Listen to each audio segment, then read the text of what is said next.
The following program contains mature subject matter. Viewer discretion is advised.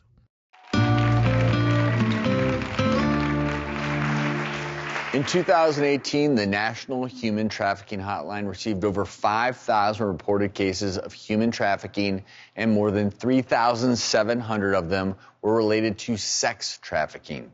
And according to the International Labor Organization, 99% of these sexual exploitation victims are female. And Rebecca was a victim of human trafficking. Here's her story. I was born and raised in a small town in Southern Oregon. And I was a good kid in school. I grew up in a normal middle-class family. I got pregnant by my boyfriend. After I had the baby, I met a guy who pretended to take interest in me. I really thought he liked me, and we got along really well. He was really funny and charming, and he invited me to move in with him after about 6 months of dating. And I was really excited, and everything seemed fine until we arrived in Las Vegas. He said we were moving there because that was the entertainment capital of the world, and that's where his job was leading him.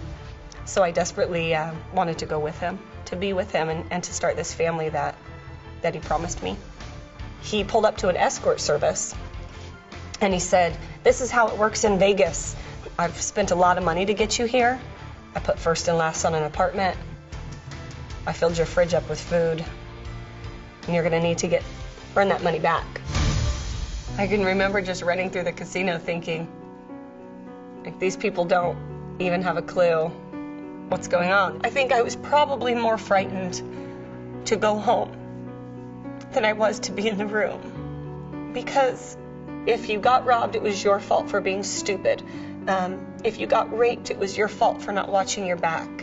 Anything that happened to you was typically your fault, and you incurred more punishment. So it made you always walk in fear of your trafficker. And I'm running for my life. I felt trapped. I felt like, how am I gonna get out of this? And you didn't know if you were gonna live or die.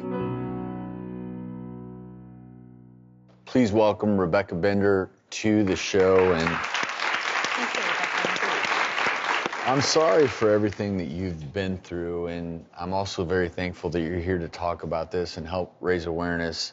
If you could go back to that time and you put your trust in someone who couldn't be trusted, he put your life at risk. Can you talk about that? Yeah, I think like most young, especially single moms, teen moms, you want to love and be loved. You want a sense of belonging. You want to be a part of something. You want to have the family that maybe broken you never had, and that I desperately wanted for my little girl. I wanted her to have a normal, happy childhood. And he tricked me. He used fraud and coercion at point of recruitment to make me believe something that was completely a con.